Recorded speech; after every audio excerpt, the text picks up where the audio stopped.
তিনটা রাজসিক এবং তামসিক।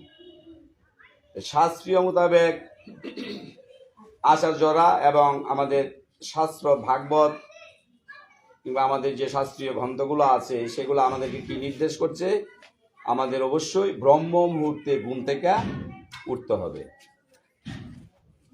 ব্রহ্ম মুহূর্তে ঘুম থেকে উঠতে গেলে আপনার ব্রহ্ম মুহূর্তের একটা টাইম আছে, সেই টাইমটা আপনাদের যারা যে গুরুদেবের চরণে আশ্রয় গ্রহণ করছেন সদ্গুরুদেব, সেই গুরুদেব আপনাদেরকে যে দিক নির্দেশনা দিচ্ছেন, যে চার্ট দিচ্ছেন, অবশ্যই সেই জায়গায় সকল কিছু আপনার কিভাবে পালন করতে হবে সেই বিধিনিষেধ সকল কিছু আপনার উত্থাপন করা আছে, সেগুলো আপনারা অবশ্যই পালন করবেন। ব্রহ্ম মুহূর্তে আপনি মনে করেন যে যদি আপনি ভগবানের কাজ করেন তাহলে সেটাকে বলা হচ্ছিল সাত্বিক সময়, শুদ্ধ সাত্বিক। সেই সময় আপনার সকল কিছু নীরব থাকে।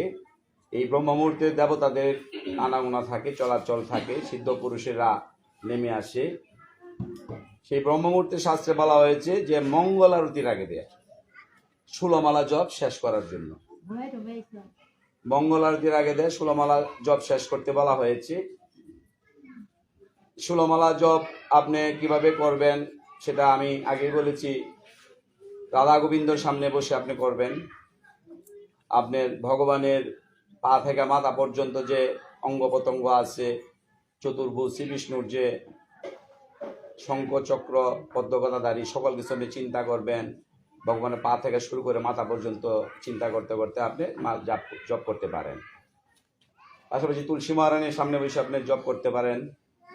মনোযোগটা যেন অবশ্যই কোনো অবস্থাতে অন্যদিকে দাবিত না হয়, সেভাবে 16 মালা জপ আপনি শেষ করতে বলা হয়েছে।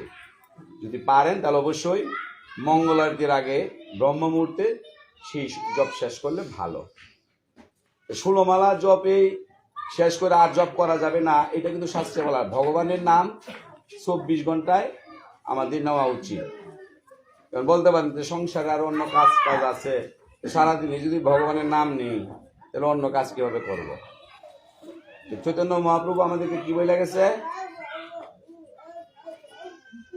হাতে করো প্রিয় কর্ম আর মুখে বলো হরি। তা আপনি হাতে রান্না করে ঢুকছেন, রান্নার কাজ টাজ করতেছেন এবং ছেলে মেয়েদেরকে অন্যান্য জিনিসের সাহায্য করতেছেন, কিন্তু মনে মনে আপনি কৃষ্ণ নাম নিতে থাকেন।